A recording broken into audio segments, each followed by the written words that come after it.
what are you willing to lose for God? I think God is calling you right now to just reassess a little bit. And stay with me on that, because I'm telling you, it's super important. It's going to make your life a lot better, right? Now, it might get worse a little bit in the beginning. It's going to be hard, but everything that is hard in the beginning is going to bring something tremendous afterward. So bear with me. What you want to do is just reassess what is right now in your life that you like, that you are maybe attached to, maybe you really are scared of losing, and that maybe God is calling you to lose right now. Just like Moses didn't want to lose his son. God gave him his only son, and now he was called to lose that, to give that up for God. It was a test. So maybe you're going to be tested. Maybe you're not going to actually lose that, but you need to be willing and able to lose that, not be attached to that thing. You maybe have a lot of blessing that God gave you. Maybe you have a lot of money.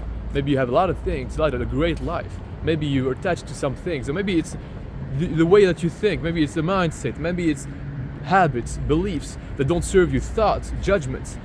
Some of these things that you need to let go, right? Let yourself go to be able to get what God has for you.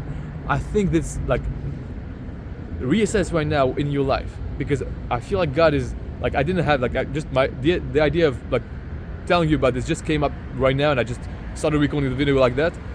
Maybe it's God actually telling you, hey, what is right now in your life? Reassess, because you might think, hey, I already gave up a lot for God, and I'm telling you, I gave up a lot for God, and I think there's still another level.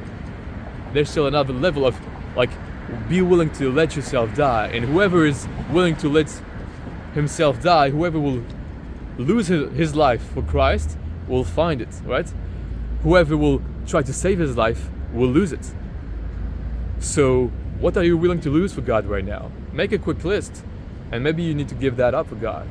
And keep in mind that when you give that up for God, when you give one thing up for God, you will end up having tremendous things afterward. When you give up one thing for God, He gives you 100x, right? It might not come in the way that you think, and this should not be the reason for which you do it. You just do it because you love God. But just keep this in mind. If you're afraid, tell yourself, okay, I'm doing this for God, and have good intentions in your mind. Just be willing to let yourself die for God. Alright? It's gonna be hard. It's pretty hard for me as well. But I think this is what God is calling us to do that right now. So if you like this kind of content, like, subscribe. If you're new here, welcome. My name is Ivaldi, Sako. I went from being a broke personal trainer in France to now working with millionaires around the world, traveling the world because God has called me to do that. And now I help you become everything God created you to be on this channel. So I suggest you subscribe if you're a Christian, if you're an ambitious entrepreneur, if you're someone that wants to grow and improve and to be everything that God has created you to be. Subscribe, because I'm telling you, it's going to serve you tremendously. And I'll see you next one. Take care.